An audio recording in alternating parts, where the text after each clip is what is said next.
All right, now we're going to use some websites and find a car. And again, you can use this kind of variety of websites and look around and find something that is at least as much as your interest or your finance.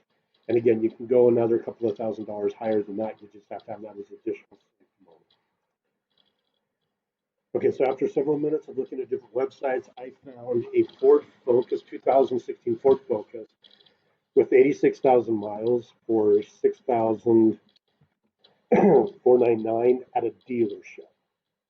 So those are kind of the pieces of information. What you really have got to have is the price, the year, and whether it was through a private party, just a person selling the car on the internet, or if it was through a dealership. So that's going to matter here. Okay, down to question 8. Just some questions that you 8 and 9 are both kind of theoretical questions that you need to answer based on if you were to use up all of that available extra savings, your 170 in my case, and you had this car payment. What would you do if there was a medical emergency that was going to be prolonged and cost money for 6 months, or if there was a death in the family and some travel related expenses?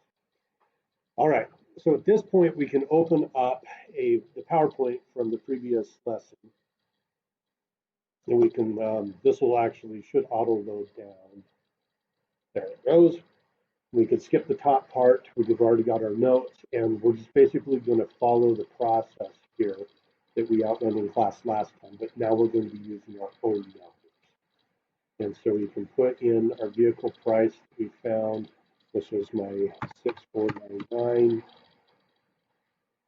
This was through a dealership, so I'm going to have a $500 dock fee that they're going to charge me.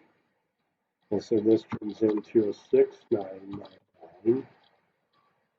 I do not have a trade-in on an old car. You could, if you found a car that was significantly more expensive than what you wanted to pay, you could pretend that you had a trade-in and put in that trade-in. Bear in mind your trade-ins are going to be $3,000 or less if you want something that's kind of accurate. The $3,000 trade-ins for a fairly decent car, given your situation as being, 19, 20, 20, 21. You do have, given to you as part of the simulation, a $2,000 down payment. So we're already assuming, and you're not in the market for a car unless you have already saved $2,000. So we're already assuming that you have $2,000 saved up. Plus, if there's any additional down, you'd need to put that in here. So my car did come out a little bit high, more than my 5.8. So I'm going to pretend that I've got an additional $500 that I have saved in my. So I'm going to put in 2,500. So now we start doing some math. We take the total from up above minus out your down payment and type in the amount of the actual car, and then we are going to multiply that number by the sales tax, which in this case we're going to pretend is 0.075. And so that's going to be $337.40 in sales tax. My car is currently 5 years old, so I'm 3 to 4, so that's 110 off the age base fee.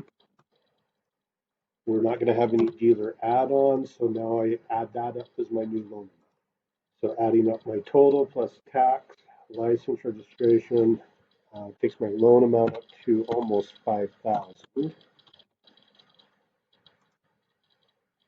We put in our interest rate, which I'm going to pretend was the 5%, and then we do the math for that one. And again, all of these numbers and things are outlined on the other car loan experience PowerPoint.